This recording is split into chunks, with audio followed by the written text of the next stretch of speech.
방금 소개받은 자동차 IT 융합학과 전상훈 교수입니다.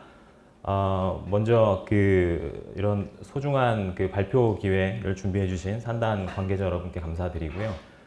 바쁘신데 교수님들, 참석해 주신 학생 여러분들 진심으로 감사드립니다.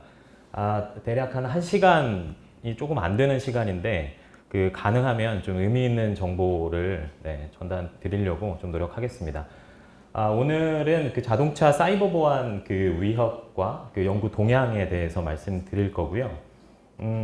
시간이 아주 충분하진 않기 때문에 자동차 사이버 보안에 대한 여러 가지 위협들 위주로 좀 말씀을 드리고요. 시간이 허락을 하면 허락하는 범위 내에서 어떤 연구 동향이 있는지 좀 말씀드리는 걸로 그렇게 하겠습니다. 발표 앞서 연구실 소개 좀 간단히 드리고 홍보 좀 하고 가겠습니다. 모빌리티 사이버 보안 연구실은 데이터 기반으로 모빌리티의 사이버 보안에 관련된 각종 기술을 연구하는 연구실이고요. 대표적으로는 모빌리티 내에 존재하는 그런 취약점을 탐지하는 그런 요소 기술에 대한 연구를 수행을 하고 있습니다. 대표적으로는 오토모티브 퍼징과 같은 그런 기법들을 사용을 하고요. 어떤 방법들을 사용을 해야 취약점들을 효과적으로 찾을 수 있는지에 대한 연구뿐만이 아니라 그런 연구를 통해 가지고 취약점을 찾고 찾은 취약점들을 통해서 실제로 이제 해킹까지 진행을 해서 어떤 다양한 그런 어택 서페이스들을 구축하는 연구들을 진행을 하고 있고요. 다음으로는 자율주행 차량을 위한 어떤 보안 기술 연구들을 하고 있습니다. 대표적으로는 AI 기반의 오토모티브 IDS를 개발하는 연구를 진행을 하고 있고요.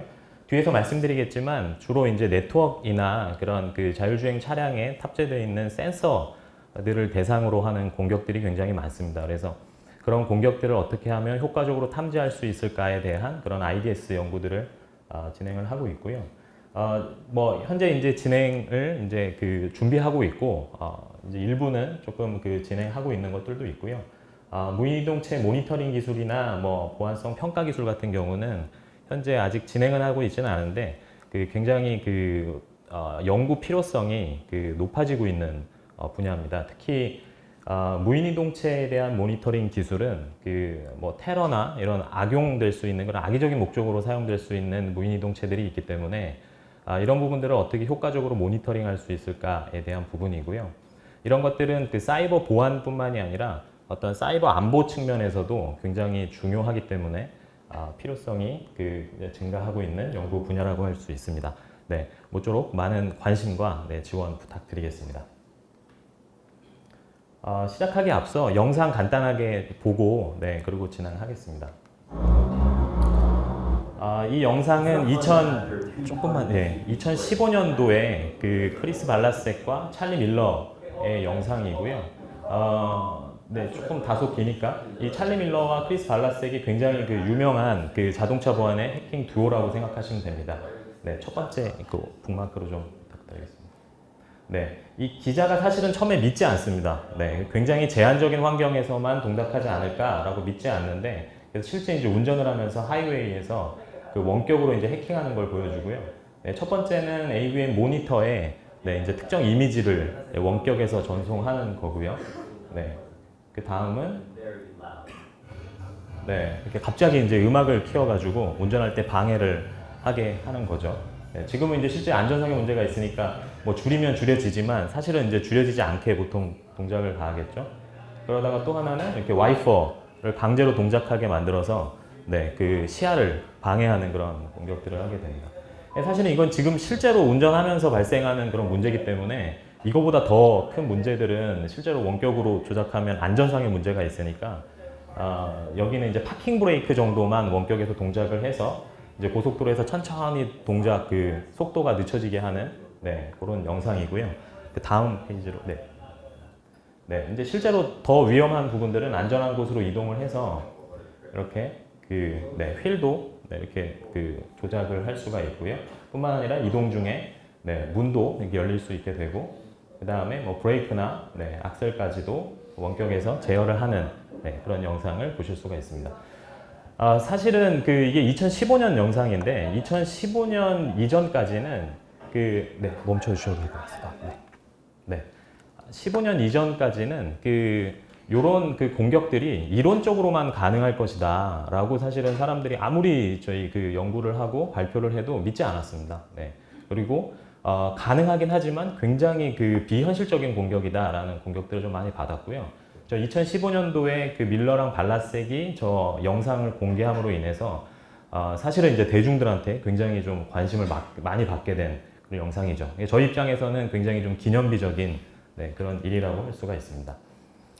앞에서 유진우 교수님께서 사실은 자동차 보안이 왜 중요한지 저보다 훨씬 더 간결하게 의미 있게 좀 말씀을 해주셔서 제가 하고 싶은 얘기를 여기서 다 해주시긴 하셨는데 제가 나름대로 판단했을 때 자동차 보안이 왜 중요해지기 시작했는지를 그냥 흐름으로 좀 생각을 해보면 한 3가지 정도인 것 같습니다. 첫 번째는 규정입니다. 그러니까 이 법적으로 유네스라는 유엔 조직에서 UNR 1호라는 그런 표준이 채택이 됐는데요. 이 표준은 강제적인 그런 효력을 가지고 있습니다. 그래서 UNR 1호를 채택하는 국가가 뭐 유럽, 미국, 그다음에 한국, 일본, 중국 뭐 이런 주요 국가들이기 때문에 이런 주요 국가에서 이미 작년이죠. 시간이 지났죠. 작년 7월부터는 새로운 차들이 나오면 신차들은 이제 필수로 CSMS라고 하는 규정을 반드시 평가를 해서 인증을 맞춰야 되는 상황이고요. 올해 7월부터는 신차뿐만이 아니라 기존에 있는 차량도 뭐 페이스리프트가 된다든지 연식이 변경이 된다면 강제로 반드시 필수로 검증을 해야 되는 상황이 왔습니다. 그래서 이제는 제조사 입장에서는 뭐 보안이 우선순위가 떨어져서 이제 좀 관심을 덜 갖고 싶다라고 해도 이제 차량을 판매하기 위해서는 반드시 인증을 해야 되기 때문에 중요성이 이제 높아지기 사실은 시작을 했고요. 현실적으로. 그다음에 두 번째는 좀 안타까운 일이긴 하지만 여러 가지 크고 작은 그런 사건들이 있었습니다. 그래서 뭐 오토파일럿이나 뭐 웨이모 같은 그런 자율주행 시스템들이 크고 작은 그런 오작동으로 인해서 사고들이 발생을 했었고, 뭐 UAV나 그런 드론 같은 경우는 여러 가지 안보들, 테러 위협들이 존재했던 거죠. 그러다 보니까 이런 차량의 보안이 어떤 개인적인 그런 관심사를 넘어서서 어떤 국가 안보 차원에서 국가적으로도 좀 관심을 갖게 되는 그런 측면이 있었고요. 마지막으로는 이제 비용 측면이긴 합니다. 그러니까 뭐 보안이 이제 안전도 중요하고 뭐 여러 가지 안정성이나 이런 것도 중요하긴 한데 이 보안 결함으로 인해 가지고 리콜들이 굉장히 증가를 하다 보니까 이제는 비용 측면에서도 무시하지 못하는 상황이 된 거죠. 그래서 보면은 어떤 규정이 마련이 되고 크고 작은 사건들로 인해서 어떤 사람들의 인식이 제고가 되고 또 비용적인 측면에서도 굉장히 중요해지기 때문에 보안이 이전보다 훨씬 더 좀 중요해지지 않았나라고 생각을 하고 있고요. 좀 첨언을 해서 말씀드리면 보안은 이제 지금뿐만이 아니라 앞으로도 계속 더더욱 중요해질 수밖에 없는 구조가 됩니다. 그 이유가 지금 이제 오른쪽에 보시는 것처럼 어택 서페이스인데 차량 내에 존재하는 공격할 수 있는 그런 루트가 굉장히 다양해질 수밖에 없습니다. 뭐 ECU들이 늘어나기 시작하고요. 커넥티드 카로 외부와 연결되는 통로들이 많아지기 때문에 그만큼 공격할 수 있는 그런 위치들이 굉장히 많아진다라기 때문에 점점 중요해질 수밖에 없고, 또 하나는 SDV, 그러니까 소프트웨어 디파인드 비이클 개념으로 가면서 이제는 소프트웨어가 차량 내에 어떤 상위 수준의 서비스만 제공하는 게 아니라 그런 ECU 레벨의 어떤 컨트롤 로직까지도 소프트웨어가 관장할 수 있는 그런 환경으로 가기 때문에 이제 상용화를 위해서는 이제 보안을 무시하고는 할 수 없는 그런 환경이 마련이 됐고요.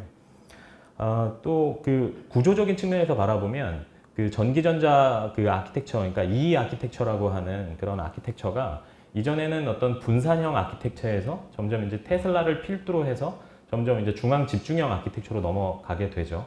이렇게 중앙 집중형 아키텍처로 가면 보안적인 입장에서는 이전에는 저희가 공격에 성공하면 그 공격에 영향을 미치는 부분이 일부분이었다면 다 분산이 돼 있었기 때문에, 근데 이제 중앙 집중형 아키텍처로 가면은 보안 관점에서 바라보면 공격에 성공을 하면 그 성공에 미치는 영향이 차량 전체에 영향을 미칠 수 있다는 거죠. 그래서 이제 앞으로는 아키텍처 관점에서도 점점 중요해질 수밖에 없다라는 것들을 좀 강조드리고 싶었습니다. 이 페이지는 제가 뒤에서 말씀드릴 여러 가지 보안 위협들을 하나의 로드맵 형태로 한번 좀 보여드리고 싶었고요. 사실 하나하나는 제가 뒤에서 설명드리긴 하겠지만 여기서 제가 정리하면서 여러분들께 좀 알려드리고 싶었던 건 그 차량 내에 존재하는 여러 가지 그 보안 위협들이 존재하는데 그럼에도 불구하고 어느 부분에 집중되어 있는 그런 현상들은 당연히 존재하게 되어 있습니다. 그래서 2010년에 이제 본격적으로 그 차량 보안에 대한 연구들이 시작되기 시작했고요. 그때 초반에 한 그 시작을 해서 한 5년에서 한 7년간은 캔을 필두로 한 차량의 네트워크를 기준으로 하는 그런 공격들이 대부분이었습니다. 네, 그래서 그런 연구들이 진행이 되고 국내에서도 사실은 그 2012년도에 이제 그 언론에 공개가 되기 시작했고요. 국내 연구진들의 연구 성과가 굵직굵직한 것들은 2015년에 한 번 있었죠. 굉장히 좀 그 이슈가 됐었던 그런 국내 연구들도 있었고, 또 해외 연구들도 아까 말씀드렸던 뭐 밀러라든지 발란스액들이 연구를 진행하고 있었고, 최근에는 이제 자율주행 그 차에 대한 자율주행 시스템에 대한 공격들이 좀 많아지고 있고요. 2020년 이후로 조금 끊어서 보면은 최근에는 대부분 자율주행 자동차에 대한 그 센서를 공격하는 그런 그 연구들이 좀 집중돼서 발표되고 있는 것들이 좀 특징적이라고 할 수가 있을 겁니다. 그래서 제가 뒤에서 말씀드릴 부분은 여러 가지 보안 위협들 중에서 네트워크 관점에서 어떤 공격들이 있었는지에 대해서 좀 흐름을 좀 말씀을 드리고요. 또 하나는 그 최근에 주로 일어나고 있는 자동차, 그러니까 그 자율주행 자동차에서 그 센서들을 공격하는 그런 연구들에 대해서 좀 그 시간 순서대로 말씀을 드리겠습니다. 이게 이제 2010년도에 그 IEEE SMP라는 그 보안 분야의 탑 컨퍼런스 중에 하나인데요. 거기 워싱턴대에서 세계 최초로 자동차 사이버 보안 연구를 이제 발표한 그 성과라고 보시면 될 것 같습니다. 이게 최초 연구 보고고요. 다른 연구들에 비해서 역사가 사실은 굉장히 짧죠. 한 13년 정도밖에 안 된 거잖아요. 그래서 사실은 이제 막 시작하는 그런 연구 분야라고 보셔도 거의 무방하고요. 뭐 13년 이면 뭐 길면 길고 짧으면 짧은데 여전히 이 13년 전에 했던 이 최초의 연구의 그 환경이 여전히 저희가 지금도 한 기저의 한 30% 정도는 이런 환경에서 그 보안 위협에 대한 연구를 하고 있다라고 생각하시면 될 것 같습니다. 현재는 뭐 OBD 단자에 그 연결을 해서 캔 데이터를 그 수집을 하고 그 다음에 캔 데이터를 조작해서 주입하는 그런 연구를 진행을 하고 있고요. 이 당시만 해도 그 캔 프로토콜에 대한 그 이해도가 굉장히 좀 떨어졌기 때문에 캔 메시지가 어떤 형식으로 구현이 돼 있는지 판단하기 위해서 오실로스콥 같은 그런 그 트래픽 분석들을 하는 것들이 거의 연구의 대부분을 차지했었죠. 그래서 트래픽 분석이 되고 나면 그런 데이터들을 분석해서 조작해서 주입하고 하는 연구들이 진행이 됐었고요. 이게 이제 흐름들 보면은 2010년 이전에도 사실은 그 자동차 보안이 중요하다, 그리고 여러 가지 보안 이슈들이 있을 수 있다라는 그런 크고 작은 연구들은 있었습니다. 그런데 실차량 기반으로 연구가 되는 것들이 거의 없었고요.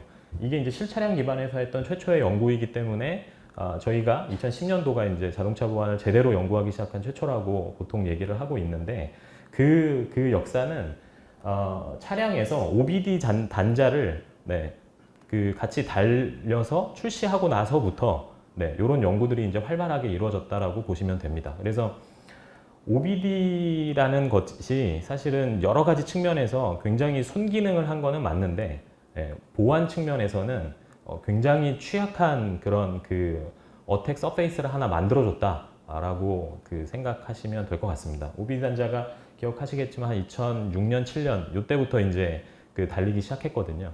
그때부터 연구를 시작을 해서 이제 성과가 한 10년도에 난 거니까 그 역사와 비슷하게 흘러간다라고 생각을 하시면 되고요.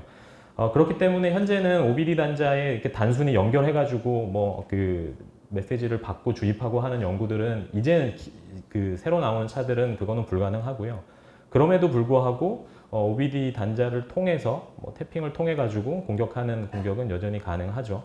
그래서 여전히 위협은 남아 있는 상황이고, 아마 제가 알기로는 이제 OBD 단자는 역사 속으로 사라질 게 얼마 남지 않았을 거라고 제 생각을 하고요. 유럽에서는 일부 그런 움직임이 있는 걸로 그렇게 알고 있습니다. 하지만 여전히 공격할 수 있는 그런 어택 서페이스들은 굉장히 넘쳐나기 때문에 그 공격을 하는 입장에서는 특히나 또 방어를 하는 입장에서는 신경 써야 될 부분이 많아진다는 거죠. 그 다음 연구는 이전 연구의 연구를 받아서 후속 연구로 진행을 했고요. 이전 연구가 실차에서 그 공격이 된다라는 것을 보여줬다면 이번 연구는 조금 더 체계적으로 그 차량에 존재하는 어택 서페이스가 어떤 것들이 있는지를 체계적으로 한번 분석해보자라고 한 연구고요. 이 왼쪽에 있는 그림이 제가 앞에서 아까 보여드렸던 그림이랑 동일한 건데 사실 거의 한 10년이 넘은 이미지임에도 불구하고 여전히 이때 찾은 어택 서페이스가 지금도 여전히 유효하고요. 여기에서 추가된 것들이 뭐 일부 더 있긴 하지만 굉장히 뭐 드라마틱하게 변화된 상황은 아닙니다. 그리고 각각의 어택 서페이스를 찾은 것들을 이제 공격 시나리오들을 하나하나 찾았는데 조금 재미있는 부분은 이런 거죠. 굉장히 기초적이긴 한데 보면은 AQ링크라는 프로토콜이 존재하는데 그 프로토콜 상에서는 1024바이트까지 보낼 수 있게 허용이 돼 있거든요. 근데 실제로 구현되어 있는 코드를 보면은 버퍼가 100바이트밖에 안 되는 거죠. 그러면 저희가 데이터를 받을 수 있는 공간은 100바이트밖에 안 되는데 프로토콜상 보낼 수 있는 거는 100바이트보다 더 큰 데이터를 보낼 수 있으니까 이렇게 되면 당연히 버퍼 오버플로우 문제가 발생을 하겠죠. 보안적으로는 버퍼 오버플로우가 발생하면 저희가 얼마든지 컨트롤 로직을 변경할 수 있다라는 거기 때문에 저 버퍼 오버플로우 에러는 굉장히 보안적으로도 크리티컬한 그런 버그가 되고요. 또 하나는 인증 과정에서 랜덤 넘버 제너레이션을 하기 위해서는 시드 값을 안전하게 정하는 거가 중요한데요. 그 시드 값이 초기화되는 그런 문제가 있었습니다. 그래서 시드 값이 초기화가 되면 각종 뭐 암호화를 하던 혹은 인증을 하던 모든 과정들이 다 무력화가 되거든요. 그래서 시드 값이 초기화가 되기 때문에 인증 과정들이 무력화된다라는 그런 공격들이 보고가 됐었고요. 요게 제가 이제 앞에서 말씀드렸던 영상에서 보여드렸던 이제 찰리 밀러랑 그다음에 발라섹의 연구고요. 사실은 13년도에 먼저 발표를 했고요. 요때는 원격에서 한 게 아니라 차량에 들어가서 실제로 이제 OBD 단자에다가 꽂아가지고 거기서 유선으로 공격을 하는 것들을 보여줬었는데 그때도 영상이 있었는데 그때도 마찬가지로 다 무시했었습니다. 이거 어차피 공격자가 들어와가지고 유선으로 연결을 한 다음에 공격하는 게 말이 되는 시나리오냐. 어차피 현실적이지 않은데 여전히 우리는 보안 위협이라는 게 아직 현실적으로 다가오지 않는다라고 이제 했던 거고요. 그리고 나서 이제 두 분이 2015년도에 이제 그러면 내가 원격으로 한번 보여주겠다라고 해가지고 보여준 게 2015년도에 방금 보신 영상인 거고. 참고로 제가 이 찰리 밀러랑 발라섹 얘기할 때마다 항상 하는 얘기인데요. 요 2015년도 작성한 화이트 페이퍼가 있습니다. 어떤 식으로 어떤 환경에서 공격들을 했고 어떤 식으로 공격을 했다라는 거를 절차들을 정말 자세하게 하나하나 다 나열들을 했거든요. 지금도 요거 보면서 따라하면 기본적인 수준의 공격들은 성공을 할 수가 있습니다. 굉장히 유용한 정보니까 혹시 관심 있으시면 구글링 하시면 바로 나오니까 화이트 페이퍼 한번 찾아서 참고하시면 좋을 것 같습니다. 조금 관점을 바꿔서 이번에는 똑같이 네트워크 공격인데 기존에는 캔 데이터를 조작을 해서 내가 원하는 그런 공격을 성공을 한 거죠. 사실은 공격 난이도가 더 높죠. 근데 공격 난이도가 높다는 얘기는 공격 시나리오의 현실성이 좀 떨어진다는 겁니다. 그러니까 사실은 가능하긴 하지만 여전히 공격의 난이도가 너무 높아서 일반 대중들한테 와닿지는 않는다는 거죠. 그래서 미시간대 신강민 교수님 연구팀이 이번에는 어떤 관점에서 봤냐면 그러면 어렵게 조작하지 말고 도스 공격을 하자. 그래서 특정 ECU를 그냥 디세이블 시켜버리자. 만약에 동작하는 과정에서 뭐 브레이크와 관련된 ECU가 무력화가 된다면 그러면 뭐 내가 조작을 하지 않더라도 위험한 상황을 발생시킬 수 있으니까 그렇게 한번 동작을 해보자 라고 하는 게 이 연구고요. 이 연구는 캔 프로토콜의 특징을 그냥 이용한 겁니다. 캔 프로토콜은 굉장히 단순한 프로토콜이기 때문에 동시에 동일한 아이디가 동작을 할 수가 없거든요. 그래서 동시에 동일한 아이디가 발생이 된다 그러면 그건 이제 에러 카운트를 하게 되고 그 에러가 누적이 돼서 특정 횟수 이상이면 스테이트를 변경을 하게 되는데요. 1차적으로는 저 패시브 상태, 그러니까 액티브 상태, 그러니까 노멀 상태에 있다가 127번 이상이 되면 이제 패시브 상태가 되는데 이게 일종의 워닝 상태가 되는 거죠. 그래서 워닝 상태가 되면은 기존에 발생했던 그런 에러로는 에러 카운트가 올라가지 않습니다. 그래서 아주 기본적인 수준의 그런 그 도스를 막기 위한 그런 절차는 마련돼 있기는 한데, 그럼에도 불구하고 약간의 조작만 가하면 여전히 에러 카운트 증가하게 만들 수가 있거든요. 그래서 그렇게 에러 카운트를 지속적으로 증가하게 만들어서 255번 이상이 256번이 되면, 그러면 스테이트가 디세이블 상태가 돼서, 그러면 특정 시간 동안은 계속 디세이블이 되거나 아니면 뭐 하드 리셋을 해줘야 되는데, 그러니까 리셋을 한다는 건 시동을 다시 건다는 얘기가 되겠죠. 그렇게 되는데 굉장히 위험한 상황인 거잖아요. 그래서 그런 연구를 진행을 했었고요. 다만 이 연구도 그 제조사 입장에서는 어차피 아이디가 그 예를 들어서 뭐 127번 아이디에 대한 공격을 했다 하더라도 그 아이디에 해당되는 게 차에서 뭐에 해당되는지 모르기 때문에, 특정할 수 없기 때문에 여전히 그 아주 효과적인 공격은 아니다라고 얘기는 하고 있지만, 어차피 아이디가 낮으면 우선순위가 높기 때문에, 우선순위가 높은 그런 아이디면 차량에서 굉장히 중요한 역할들을 할 거잖아요. 그러니까 그런 것들을 위주로 공격을 한다면 제 생각에는 충분히 효과적인 그런 공격이라고 생각을 합니다. 이제 드디어 테슬라가 나옵니다. 2017년도 이후에는 대부분의 공격들을 이제 테슬라를 차량 대상으로 진행을 했고요. 요 텐센트의 킨 보안 연구소가 요 2017년에 요 연구를 기준으로 해서 굉장히 유명해집니다. 사실은 요 그 공격 자체는 아주 대단한 기술은 아닌데요. 이미 알려져 있는 그런 그 결함이 있는 소프트웨어가 있는데, 웹브라우저가 있는데, 그 원데이 그 취약점을 패치하지 않은 상태의 브라우저를 그대로 썼기 때문에 그 취약점을 이용해서 공격에 성공을 한 그런 사례고요. 이게 사실 미국과 중국의 어떤 특수성 때문에 처음에는 전혀 관심을 갖지 않다가 일주일 만에 테슬라에서 패치를 하거든요. 그래서 패치를 했는데 또 이 팀에서 3일 만에 또 그거를 다시 공격을 해서 성공을 합니다. 그래서 이 과정을 한 3번 정도 반복을 하거든요. 그래서 한 3번 정도 반복하면서 이 팀이 유명해져서 지금은 뭐 BMW나 뭐 벤츠나 뭐 이런 회사에서 신차가 나오면 여기 그 킨 보안 연구소에 가서 보안성 리포트를 받고 그리고 출시를 하게 됩니다. 지금도 조금만 구글링 하시면 아마 그 BMW랑 벤츠는 아마 그 리포트가 구글링 돼서 돌아다니는 문서가 있을 겁니다.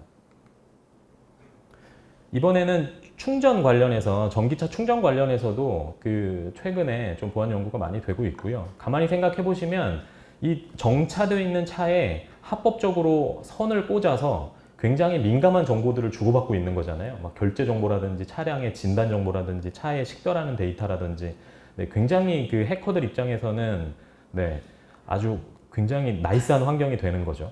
그래서 그런 그 충전 케이블에서 발생하는 그런 그 여러 가지 공격들이 진행이 되고 있고, 이거는 2019년에 그런 그 EM 리퀴지, 그러니까 그 전자기장을 이용해가지고 그 도청에 성공한 건데, 사실 이런 공격은 그 차량뿐만이 아니라 거의 한 30년 전에 이미 다 완료가 된 공격입니다.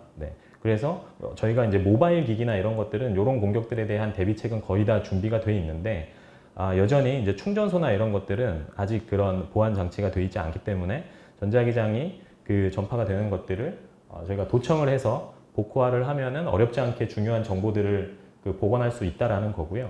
사실은 복원해내는 것 자체는 어려운 건 아닌데, 문제는 데이터가 암호화가 전혀 안 돼 있다는 게 문제입니다.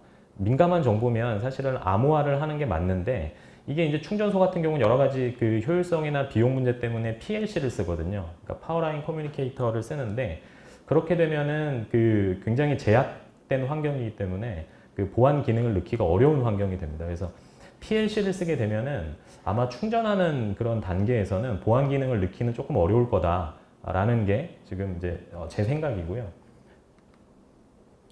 이것도 이제 테슬라의 그 취약점을 이용해서 그 공격에 성공한 거고요. 얘도 마찬가지로 원데이 취약점을 이용해서 성공한 게 됩니다. 요것도 이제 요것도 테슬라인데, 이게 이제 의미가 있었던 거는 그 키팝이라고 하죠. 그러니까 저희 스마트 키를 이용해 가지고 이제 도난에 성공을 한 건데, 사실은 그 취약점이 굉장히 단순한 취약점이에요. 무슨 취약점이냐면 인증을 안 하고 있어요. 그러니까 페어링을 하는데 인증을 안 하고, 업데이트를 하는데 인증을 안 하고 있던 거죠. 인증을 안 한다는 건 그냥 그 대문 열어놓고 뭔가를 하고 있다라는 거니까, 그 이후의 과정들이 아무리 안전하다 하더라도 사실은 그 보안 기능들이 제대로 동작하기가 어려운 상황이 됩니다. 그래서 이 두 가지들 굉장히 많이 놓치고 있거든요. 업데이트 할 때는 그래도 좀 인증을 많이 하는데 이 페어링 할 때는 그 블루투스 기반의 페어링을 할 때는 인증 대부분 다 안 하는 케이스들이 있고요. 아니면 1, 2, 3, 4, 5 네, 이런 패스워드로 그 하는 경우들이 많아서 대부분 이런 과정에서 뚫리게 돼 있고 요거는 시간 관계상 제가 영상은 그 링크를 안 했는데 나중에 한번 유튜브에서 이렇게 클릭해 보시면 네, 굉장히 스무스하게 네, 해킹이 이루어집니다. 네, 아무렇지도 않게 네, 한 2분 정도 되는 그 시간 내에 네, 이렇게 해커가 자연스럽게 다가가서 페어링을 하고 그리고 나서 악성 코드를 심고 그 심은 악성 코드를 가지고 차문을 열고 그 다음에 본인의 그 페이크 키를 스마트 키를 등록을 하고 등록된 키로 시동을 건 다음에 유유히 차를 도난해서 가는 네, 이 과정이 굉장히 그 스무스하게 이루어지고요. 한번 보시면 조금 흥미롭게 보실 수 있을 것 같습니다. 마지막으로는 그 액티브 어택 관점에서 아까 그 충전하는 거에서 아까는 이제 정보를 추출하는 거였다면 이번에는 충전기 자체를 도스 공격을 해서 충전을 무력화시키는 거죠. 이게 이제 진짜 발표가 얼마 안 된 건데요. 언론에 보고된 것도 작년 말쯤에 보고가 됐고 학회에서도 이제 올해 NDSS에 발표가 된 논문이고요. 이거는 그 PLC 통신을 쓰기 때문에 PLC 통신 자체를 무력화시켜 가지고 충전이 안 되게 만드는 건데 이게 좀 임팩트가 있었던 거는 보면은 한 22대 차량을 동시에 공격할 수 있는 정도 수준의 공격이고요. 굉장히 좀 크리티컬해서 이게 아직 그 세부 공격 절차는 공개가 안 됐습니다. 네, 보통 저희가 이제 화이트 해커들이 공격을 성공하게 되면 바로 공개하는 게 아니라 그 일정 수준 이상 대응할 수 있는 시간을 두고요. 대응이 끝나면 이제 그때 공개를 해야 임팩트가 없기 때문에 현재는 그 디스클로저 문제로 인해서 세부 공격은 확인하기 어려운데 추측하기에는 아마도 저 PLC의 SDR을 이용해가지고 아마 네, 그 인증하는 과정이 아마 계속 그 루프 돌면서 계속 인증을 할 거기 때문에 인증할 거냐 할 거냐라는 걸 브로드캐스트 방식으로 계속 할 거기 때문에 아마 그 과정을 지속적으로 그 유발시켜가지고 충전을 그 못하게 만들지 않았을까라고 추정을 하고 있는데 그건 공개가 되면 네, 조금 더 확인을 해봐야 될 것 같습니다. 지금까지 말씀드린 게 이제 네트워크 관점에서 제가 말씀을 드렸고요. 이 네트워크 관점이 아니라 이제 최근에는 자율주행 자동차의 센서 공격 측면에서 연구가 진행이 됐습니다. 이제 CVPR이라는 그 인공지능의 학회 탑 컨퍼런스 중에 하나인데 2018년도에 아마 이거는 많이 보셨을 거예요. 그 차량 이동하다가 이제 표지판이 있을 때 표지판에 중간중간 이렇게 점이 박혀 있으면 사실은 스탑인데 네, 이게 뭐 그 턴 레프트나 뭐 턴 라이트나 네, 뭐 이런 식으로 그 다른 걸로 인식하게 만드는 네, 그런 그 어드버서리얼 이그젬플로 인한 그런 공격으로 보시면 되고요. 사실은 2018년도 이전에도 수많은 연구들이 어떻게 하면 그 어드버서리얼 이그젬플을 효과적으로 만들 수 있을까에 대한 연구는 굉장히 많이 진행을 했고요. 그래서 인공지능 관련된 책들을 보시면 가장 많이 나오는 게 이렇게 판다에 해당되는 그 이미지가 있는데 이렇게 노이즈, 그러니까 퍼터베이션이라고 하죠. 이런 그 노이즈를 더하면 사람 눈에는 여전히 판다인데, 네, 요게 그 모델이 판단했을 때는 뭐 기본으로 판단하는 네, 그런 그 공격들을 많이 수행을 하고요. 그거와 마찬가지로 이제 표지판에 사람이 보기에는 그냥 이렇게 그 얼룩 같은 게 그냥 묻어 있는 것 뿐인데 그래서 사람은 여전히 스탑으로 인식을 할 텐데 모델은 이게 스탑이 아니라 뭔가 뭐 턴 레프트나 턴 라이트나 다른 의미로 받아들여지는 그런 공격들이 진행이 됐고요. 2018년도에 이제 최초로 이제 실제 그 환경에서 이런 공격이 먹힐 수 있다라는 게 이제 2018년도에 보고가 된 사건입니다. 또 테슬라죠. 그리고 또 그 텐센트 키인 시큐리티 랩에서 마찬가지로 처음에는 그 보안 취약점이 있는 오픈 소스를 사용해서 거기에서 이제 그 문제점들을 발견을 했다면 이번에는 그 테슬라에 존재하는 그 인식 그 딥러닝 알고리즘을 분석해가지고 딥러닝 그 알고리즘 자체를 무력화하는 그런 공격에 성공을 한 거고요. 사실은 이게 지금 의미가 있는 거는 그 대부분의 이제 그 딥러닝 알고리즘, 그러니까 딥러닝 모델들을 저희가 공격을 할 때 사용하는 패턴이 딱 두 가지거든요. 첫 번째는 그 모델, 어떤 모델을 쓰고 있느냐, 모델을 유출을 해야 되죠. 그러니까 만약에 모델을 그대로 정보를 가지고 있으면 저희가 공격하기가 정말 쉬울 테니까 그거를 어떻게 하면 유추할 거냐에 대한 방법, 그 다음에 그 유추된 모델을 가지고 내가 원하는 그런 로스 펑션이나 최적화 펑션들은 어떤 식으로 조작할 거냐가 관건이 되는데 그 두 부분을 비교적 명쾌하게 그 설명을 한 방식이라 요 테슬라 요 그 물체 인식 알고리즘에 대한 공격들이 많이 회자가 되고 있고요. 지금은 너무 당연한 방법이지만 딥러닝 모델에다가 쿼리를 여러 번 날려가지고 모델 결과값을 보고서 아마도 이 모델이 이렇게 됐을 것이다 라고 유추하는 방식을 하고 있고, 그래서 최근에는 그 저희가 쿼리를 날리면 항상 쿼리 날릴 때마다 답을 하는 게 아니라 특정 수 이상으로 제한을 거는 것들이 많이 있죠. 그렇지 않으면은 모델이 금방 또 유추가 될 수 있으니까 그런 그 최소한의 그런 장치들은 하고 있는 게 많이 있고, 로스 펑션 같은 경우는 어떻게 하고 있냐면 그 결국은 다른 클래스로 구분을 해야 되는데 다른 클래스로 구분하는 거를 사람 눈으로 보기에도 완전히 다르게 바꾸면 금방 탄로가 날 테니까 다른 클래스로 분류를 하되 그 중에서는 로스가 가장 작도록 그 로스 펑션을 구축을 합니다. 이게 가장 핵심 아이디어 중에 하나고요. 사실은 이게 보면은 결국은 경계값의 위치를 하도록 이그젠플을 생성을 하게 되는 거죠. 그러면 모델은 그 작은 점 한두 개로 인해서 다른 물체로 인식을 하겠지만 사람 눈이 봤을 때는 원래 오리지널 이미지와 크게 다르지 않은 그런 이미지를 생성할 수 있는 거고요. 지금 대부분의 공격들은 그런 방법들을 사용한다라고 생각하시면 됩니다. 조금 더 어드밴스드된 방법이 있기는 하지만, 그래서 뭐 시나리오는 뭐 앞에서 드렸던 거랑 비슷하고요. 그 다음에 보면은 조금 재밌는 거는 이제 마킹 하나 해가지고 오토파일럿 기능에 오동작을 유발하는 거죠. 보통 보면은 저희가 그 버드 뷰 아이라고 하죠. 버드 아이 뷰라고 하죠. 보통 이제 저희가 자율주행이나 이런 거 할 때 그 위에서 항공 뷰로 본 그런 영상들을 가지고 많이 판단을 하는데, 그때 노이즈를 주기 위해서 몇 번 이렇게 점들을 좀 찍는다거나 하면은 뭐 레인이 직진으로 돼 있는데 뭔가 좌회전이나 우회전으로 하게끔 오동작을 하게 만드는 그런 공격들을 성공한 거라고 보시면 될 것 같습니다. 요것도 비슷한 공격이긴 한데 얘는 조금 더 재밌어서 제가 갖고 왔는데요. 이게 이제 뭐냐면 얘도 마찬가지로 그 테슬라의 아마 에이다스 시스템의 그 취약점이라기보다는 한계점들을 가지고 한 건데요. 보면은 그 사실은 이제 이미지를 저희가 받아들일 때 컬러랑 그 다음에 컨텍스트, 텍스처, 그 다음에 저 뎁스 정보가 굉장히 중요한 거죠. 그러니까 사람이면 진짜 사람이 서 있어야 사람으로 인식을 해야 되는데 만약에 뭐 사람 그림이나 이런 걸 가지고 인식을 한다면 한계가 있겠죠. 그래서 그런 정보들을 다 포함을 해야 되는데 이 모델은, 지금 모델은 어떤지 모르겠습니다. 이 모델은 테슬라의 이 모델은 그런 정보를 고려하지 않고 그냥 액면 그대로 오는 정보만 가지고 활용을 하는 게 하나 있었고요.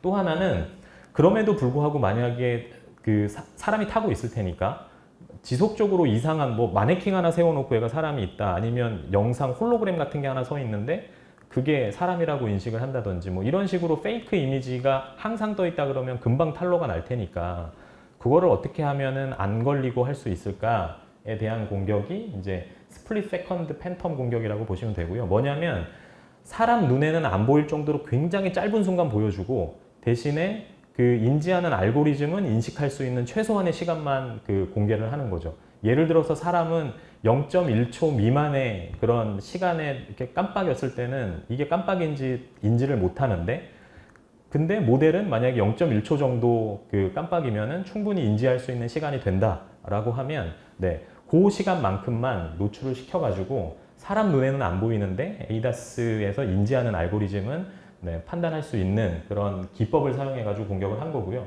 굉장히 단순하죠. 보면 이렇게 스크린을 띄운다든지 아니면 드론 띄워가지고 이렇게 보시면 벽에다가 90킬로 이렇게 그 전광판을, 표지판을 이렇게 잠깐 보이게 되면 그러면 여기는 곡선이어서 뭐 예를 들어서 뭐 그 안전지역이어서 뭐 30km 구간이긴 한데 그럼에도 불구하고 90km니까 뭐 과속을 하게 만드는 그런 그 공격을 성공한 것들이 이제 CCS에서 발표된 걸 확인할 수가 있었습니다. 이제 대부분의 공격들이 이제 어떤 공격이냐면 안 걸리는 공격을 하는 거예요. 이제 그 대놓고 공격하는 거는 대부분 성공할 수 있다고 보면 되고요. 이제 공격에 성공은 하는데 어떻게 하면 안 걸리고 공격을 할 거냐에 이제 집중을 하겠죠. 그래서 이제 그 다음은 뭐 드론 띄우고 하는 것도 좀 말이 안 된다. 그래서 이번에는 더티로드 패치라고 해서 그 도로 위에다가 그냥 패치를 하나 하는 거예요. 물리적으로. 뭐 그럴 수 있잖아요. 예를 들어서 뭐 어디 구간이 이렇게 움푹 패여가지고 임시로 뭔가를 하나 깔아놓을 수도 있고, 아니면은 뭐 비가 오고 뭐 굉장히 좀 지저분해서 흙이나 얼룩이 막 있는 걸로 판단할 수도 있고. 근데 이제 결국 자율주행 차량들은 뭐 라이다나 뭐 혹은 뭐 카메라나 이런 걸 통해서 앞에 도로 상황을 계속 보고 있을 거고요. 그러면 그 패치된 것들이 마치 그 저희가 표지판에 이렇게 점을 찍은 거랑 똑같은 역할을 하는 거죠.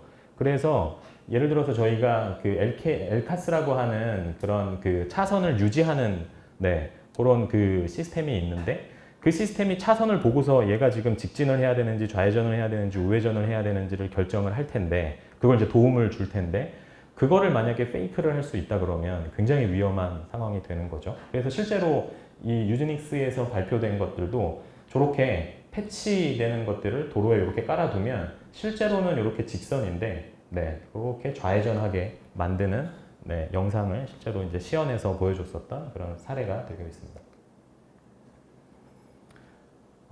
공격 관점에서 이제 마지막 얘기인데요. 이건 이제 차량 얘기는 아닌데, 그 보면은 이제 무인이동체 관련해서도 사실은 차량은 그래도 좀 상황이 굉장히 좀 괜찮은 편입니다. 여러 가지 보안에 대한 그런 고려들을 최소한의 것들은 대부분 다 하고 있는 상황이고, 그리고 초창기의 공격들은 센서 하나만을 이용해서 보통 판단들을 했기 때문에 센서 하나에 대한 공격들만 하면 됐는데, 최근에 사실 자율주행 알고리즘들이나 차량에서는 센서 하나만 가지고 판단하지는 않거든요. 대부분 다 센서 퓨전을 하죠. 그렇기 때문에 앞에서 제가 말씀드린 그런 공격들이 센서 퓨전 환경에서는 사실은 적용하기는 또 제약사항들이 있습니다. 그래서 여러 가지 가정들을 하거나 아니면 공격을 성공하기 위해서 추가적인 그런 조치들을 해야 되는 상황이기는 한데, 드론과 같은 그런 환경에서는 이게 MEMS라고 하는 그런 초소형 그런 센서들인 거죠. 이런 초소형 센서들이 달릴 수밖에 없는 상황이고, 뭐 가격이나 여러 가지 효율성 문제로 인해서 그런 여러 가지 그 센서 퓨전을 할 수 있는 상황이 안 되거든요. 그런 환경에서는 이런 그 MEMS 센서를 이용한 공격들이 굉장히 손쉽게 진행이 되고 있고요. 이거 2015년도, 17년도, 18년도인데 사실은 이게 이제 저희가 공진 주파수라고 하죠. 그러니까 저희가 가청 주파수 영역대에 있는 그냥 멜로디를 그냥 보내기만 하면, 그러면 기존의 신호랑 중첩이 돼서 신호 처리를 제대로 못하는 상황이 되거든요. 그래서 첫 번째 연구는 단순히 출력 오류를 생성해서 드론이 추락하게 하는 연구였고, 이거는 카이스트에서 했었던 연구고요. 그 이후에 했던 월럿이라는 거는 동작 못하게 만드는 게 아니라 내가 목적에 맞게끔 조작할게 라고 해가지고 실제로 동작을 조작한 게 아니라 신호를 월럿이라는 걸 이렇게 찍고 있어요. 이렇게. 이게 사실 실제로 만약에 내 시스템을 이렇게 했다면 굉장히 기분 나쁠 것 같은데, 월럿이라는 걸 신호로 이렇게 찍고 있고요. 요게 더 나아가서 이제는 나는 그럼 특정 목적에 맞게끔 핸들링을 하겠다라고 해서 드론을 방향을 이렇게 내가 원하는 대로 바꾸는 공격들을 하는데, 다른 게 아니라 스피커로 음향만 조정을 한 겁니다. 음향을 크고 낮추고 주파수 조절해가지고 왼쪽으로 꺾고 오른쪽으로 가고 직진으로 가고 하게 만드는 그런 공격들을 굉장히 쉬운 공격이거든요. 이거는 환경 갖추기도 굉장히 쉬워요. 그래서 최근에는 드론들도 이제 좀 가격대가 좀 있고 보안 시스템을 좀 마련한 것들은 당연히 멀티 퓨전으로 가니까 이런 단순한 공격들은 안 먹히긴 하는데, 단순한 수준의 그런 드론들은 여전히 이런 준비들이 없어서 이런 공격에 취약한 상황이다라는 것을 말씀드릴 수 있을 것 같습니다. 시간이 많진 않아서 제가 지금까지 말씀드렸던 게 이제 차량 내에 존재하는 그런 여러 가지 보안 위협들에 대해서 좀 말씀을 드렸고요. 제가 사실 이 보안 위협을 위주로 좀 말씀을 드린 이유가 여러분들이 어떤 특정 분야에 관심을 가질 때는 어떤 현상들이 일어나고 있는지를 먼저 아시는 게 훨씬 더 중요하기 때문에, 그런 것들을 이해하셔야 어떤 취약점들이 존재하고 그 다음에 어떤 위협들이 있는지를 충분히 이해하셔야 그 다음에 그거를 어떻게 방어할까를 알 수가 있거든요. 그래서 나는 꼭 내가 해커가 될 거야, 나는 해커랑 관심 없어 라고 한다 하더라도, 나는 안전하게 만드는 보안 솔루션을 만드는 그런 엔지니어가 되거나 연구자가 되거나 라고 한다 하더라도 어떤 공격이 있고 그 공격이 어떤 영향을 끼치고 있고 어떤 식으로 공격하고 하는 부분들은 충분히 이해하고 계시는 것들이 중요하기 때문에 한정된 시간 내에서 중요도를 따진다면 뭐 위협에 대한 내기들이 더 중요할 것 같아서 좀 길게 말씀을 드렸고요. 연구 동향은 제가 좀 키워드 중심으로만 짧게 좀 말씀드리겠습니다. 그 사이버보안 앞에서 말씀드린 그런 여러 가지 그 위협들을 대응하기 위한 대응 기술에 대한 연구는 크게 이제 두 가지 관점에서 이루어지고 있는데요. 그 대응을 하려면 선제적으로 대응을 하려면 저희가 어떤 취약점이 있는지를 먼저 알아야 되겠죠. 네, 취약점이 뭔지를 알아야 그 취약점을 그 저희가 대응을 할 수가 있을 거잖아요. 취약점을 모른다 그러면 항상 그냥 그 어떤 해킹 공격이 어디인가에서 보고가 된 이후에나 저희가 사후에만 그 처리를 할 수 있을 거니까 취약점을 탐지하는 것들이 굉장히 중요합니다. 네, 그래서 취약점을 탐지하고 어떻게 하면 효과적으로 탐지할까에 대한 연구들이 진행이 되고 있고요. 그 다음에 그 캔 데이터 자체가 굉장히 그 오픈되어 있지 않기 때문에 그 캔 데이터 자체를 효과적으로 그 분석하기 위한 그런 리버싱 관련된 연구들이 진행이 되고 있고, 그런 이제 취약점도 탐지를 했고, 그 다음에 어떤 시나리오로 저희가 그 그러니까 해킹이 성공이 된다라는 것까지 탐지가 됐으면 그것들을 이제 그 대응하기 위한 대응 솔루션들을 저희가 만들어야 되겠죠. 네, 그래서 그거에 대한 연구들이 가장 대표적으로는 IDS죠. 네, 그래서 침입 탐지 시스템인 거죠. 이거를 조금 더 확장을 하면 이상징후 탐지 시스템이 될 거고, 이상징후를 탐지하는 시스템이 될 거고요. 그래서 차량 내에서 발생할 수 있는 여러 가지 보안 위협들, 여러 가지 이상 징후들을 탐지하는 그런 연구들이 진행이 되고 있고요. IDS는 굉장히 광범위한 범위인데 주로 연구가 되는 건 이제 네트워크 단위에서 캔 데이터 측면에서의 IDS 혹은 뭐 이더넷이라는 그런 그 네트워크 관점에서의 IDS 연구들이 진행이 되고 있습니다. 그리고 이제 최근에는 그 앞서 말씀드린 그런 센서 퓨전이나 센서 관점에서 연구들이 그 공격들이 계속 보고가 되고 있으니까 그런 것들을 어떻게 효과적으로 방어할 수 있을까 해서 AI 그 모델 즉 그 어드버서리얼 어택들을 어떻게 효과적으로 막을 수 있을까에 대한 연구도 그 최근에는 좀 많이 이루어지고 있고요.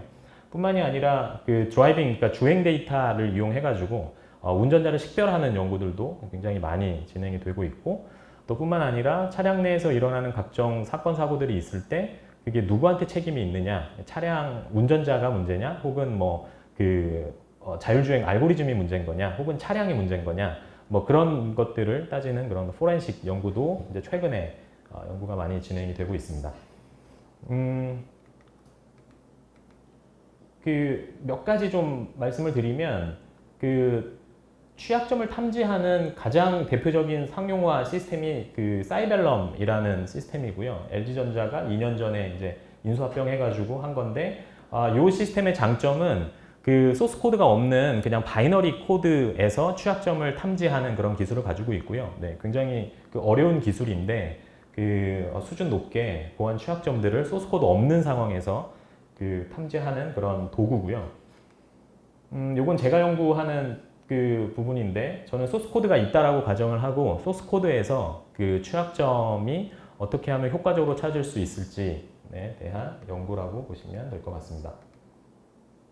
뿐만 아니라 저희가 이제 그 취약점을 찾았으면 공격을 해봐야 되잖아요. 취약점들이 다 공격에 성공하는 건 아니니까. 그래서 어떻게 하면 공격을 할 수 있을지 공격 시나리오를 만들어야 되는데요. 그거를 그 엔지니어나 연구자한테 다 맡길 수는 없거든요. 그래서 어떻게 하면 자동화해서 효과적으로 찾을 수 있을까에 대한 방법 중에 하나가 대표적인 게 이제 그 퍼징이라는 도구인데, 그 퍼징이라는 그 도구에 대한 연구도 그 한 연구 축으로 진행을 하고 있고, 이건 저희 연구실에서 조금 더 이제 개선을 해서 그 퍼징을 어떻게 하면 더 잘할 수 있을까에 대한 연구를 데이터 기반으로 한 연구 내용입니다.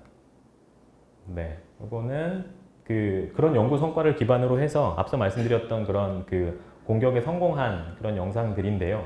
네, 시간이 많이 없으니까 그냥 요약을 하면은 그냥 일반적으로 퍼징을 하면은 공격이 재현되는 게 굉장히 시간이 오래 걸리고 잘 재현이 안 되는데, 저희가 제안했던 방법을 사용이 되면은 짧은 순간에 굉장히 많은 그런 공격들이 한 번에 그 동작하는 것들을 확인할 수가 있습니다. 혹시 북마크 한번 갈 수 있을까요? 네, 두 번째. 보시면 이렇게 막 순간적으로 각종 브레이크도 막 먹게 되고요. 이게 사실은 이런 여러 가지 그 공격들이 짧은 수간에 성공하기 굉장히 어렵거든요. 그래서 그 퍼징을 효과적으로 하게 되면 저런 것들을 짧은 시간에 저희가 만들어낼 수 있고 어려운 공격들도 좀 쉽게 할 수 있다라는 연구를 진행한다라고 이해하시면 될 것 같습니다. 카운터메저 솔루션은 그 IDS인데요. 앞에서 말씀드린 대부분의 그런 그 위협들은 IDS로 이론적으로는 IDS로 다 막을 수는 있습니다. 네. 서로 이제 그 창과 방패 싸움이 되는 거죠. 누군가가 창으로 뚫으면 어떻게 뚫었는지 분석해서 그 패턴을 가지고 막게 되고 그걸 막았으면 어떻게 막았는지 분석해서 또 다른 창을 만들고 이 싸움이 계속 일어나고 있는 거고요. 그 싸움을 사실은 기존에는 정해진 패턴으로 했었죠. 이런 패턴에서는 이렇게 막아야 된다. 이런 패턴에서는 이렇게 막아야 된다. 이런 픽스드된 룰로 막았던 게 이제 전통적으로 저희가 IDS를 해왔다면 언제까지 이렇게 싸울 거냐, 언제까지 우리가 픽스드된 룰로만 그 IDS를 할 거냐라는 문제점에서 출발한 게 이제 AI 기반의 IDS가 됩니다. 우리가 여러 가지 경험들이 있고 데이터가 있으니까 우리가 모르는 그런 패턴이 들어와도 네, 잘 막아줄게 라고 하는 연구가 이제 AI 기반의 IDS고요. 뉴럴 네트워크까지는 여러 가지 그 리소스 문제로 인해서 실차량에 올라가기는 어려운데 실차량 기준에서도 머신러닝 모델 정도 수준까지는 현재 그 올라가 있는 상황이고요. 최근에 이제 고민은 캔 데이터가 아니라 이제 이더넷으로 이제 데이터 그 내부 네트워크의 프로토콜이 이제 점차 그 변화가 일어날 텐데 캔은 단점이 그 굉장히 리소스 제약이 많기 때문에 뭐 보안 기능을 넣을 수가 없다. 마찬가지로 IDS도 동작하기가 굉장히 어려운 환경이다. 이런 게 이제 하나의 단점이었고요. 장점은 그렇기 때문에 뭐 암호화나 이런 여러 가지 보안 기술들을 넣을 수 없었으니까 탐지하는 입장에서는 굉장히 좀 쉬웠죠. 근데 이제 이더넷으로 가면 저희는 그 원하는 게 이왕이면은 로우 레벨, 그러니까 뭐 맥 레벨이나 그 피지컬 레벨로 내려서 IDS를 설치를 하고 싶은데 그렇게 되면 안정성에 문제가 되니까 분명히 레이어를 높여 달 거거든요. 어플리케이션 수준으로 아마 IDS가 설치가 될 텐데 만약에 그렇게 된다 그러면 가장 큰 문제가 그 암호화된 데이터를 대상으로 IDS를 해야 된다는 문제가 있습니다. 그러니까 우리가 정상적인 데이터도 암호화를 하고 그 다음에 공격 데이터도 암호화가 되면 탐지하기가 굉장히 어려워지는 거죠. 이거는 또 다른 영역이 되거든요. 그래서 이제 그런 부분들이 아마 저희가 이제 차량용 그 IDS로 넘어갈 때 넘어야 되는 산 아닌가. 대부분의 연구들도 이제 이쪽에 집중되어 있다라고 이해하시면 될 것 같습니다. 네, 제가 그 한 45분 정도 네, 쭉 이렇게 말씀을 드렸는데 짧게 좀 요약을 하면 그 차량 내에 존재하는 어택 서페이스는 굉장히 많은데 그 수많은 어택 서페이스들 중에 네트워크나 그런 센서를 이용하는 공격이 주를 이룬다. 그래서 여러분들이 시간이 많이 없으니까 어떤 부분에 집중해야 되느냐라고 하면 네트워크와 센서 관점에서 그 공격이나 방어 기법들을 고민을 하시는 게 맞을 것 같고요. 그 다음에 나는 대응 방안을 연구하고 나는 대응 방안에 대한 관심만 있으니까 공격 어떻게 하는지는 관심 갖지 않을래가 아니라 어떤 부분을 하신다 하더라도 당연히 다양한 공격 시나리오에 대한 이해는 필요하다라는 거고요. 또 아울러 우리가 제대로 된 공격 방어를 하려면 어떤 취약점이 있는지도 같이 봐야 된다라고 하는 게 제가 드리고 싶은 말씀이었고 대응 방안에 대한 연구는 크게 그 취약점 탐지와 그 다음에 공격 시나리오에 대한 개발하는 것들, 그 다음에 IDS와 같은 위협 탐지 시스템에 대한 연구들이 두 축으로 나눠지고 있고요. 마지막으로 최근에는 이제 그 드라이버 아이덴티피케이션이나 오토모티브 AI 모델에 대한 그런 그 카운터 메저에 대한 연구가 활발하게 이루어지고 있다라는 메시지를 드리면서 오늘 세미나 마치겠습니다. 질문 있으시면 질문 주시면 답변 드리겠습니다. 강의 중간에 원데이라는 용어를 쓰셨는데 그거 개념이 혹시 궁금해서 여러 번 쓰세요. 예. 이게 원데이 어택이라는 거는 이제 크게 저희가 제로데이 취약점이랑 원데이 취약점이라고 얘기를 하는데요. 원데이 취약점은 이미 알려져 있는 취약점을 원데이 취약점이라고 하고요. 제로데이 취약점은 알려져 있지 않은 취약점을 제로데이 취약점이라고 합니다. 그래서 사실은 저희 같은 보안 연구하시는 분들은 그 제로데이 취약점을 찾으려고 노력을 하는 거고요. 근데 대부분의 공격들은 원데이 취약점을 이용해서 하게 됩니다. 그리고 너무나 당연한 얘기지만 원데이 취약점은 어떤 취약점이고 그거를 어떻게 공격하면 공격에 성공한다라는 것도 다 정리가 돼 있거든요. 그리고 그거를 패치를 어떻게 했다라는 것도 정리가 다 돼 있는데 불행하게도 대부분의 많은 그런 그 프로덕트에서는 오픈 소스를 가져다 쓸 때 그런 패치들이 다 돼 있지 않은, 즉 그냥 원데이 취약점들이 그 산재되어 있는 그런 버전을 사용을 하니까 보통 이제 그런 취약점들, 원데이 취약점을 이용해 가지고 공격을 많이 하게 되는 거죠. 네. 그 콜로키움 마치는 걸로 하겠습니다. 긴 시간 세미나 경청해 주셔서 정말 감사하고요. 혹시 질문 사항이나 뭐 궁금한 거 있으시면 뭐 제 이메일이나 연구실로 찾아오시면 제가 성실히 답변 드리겠습니다. 네, 감사합니다.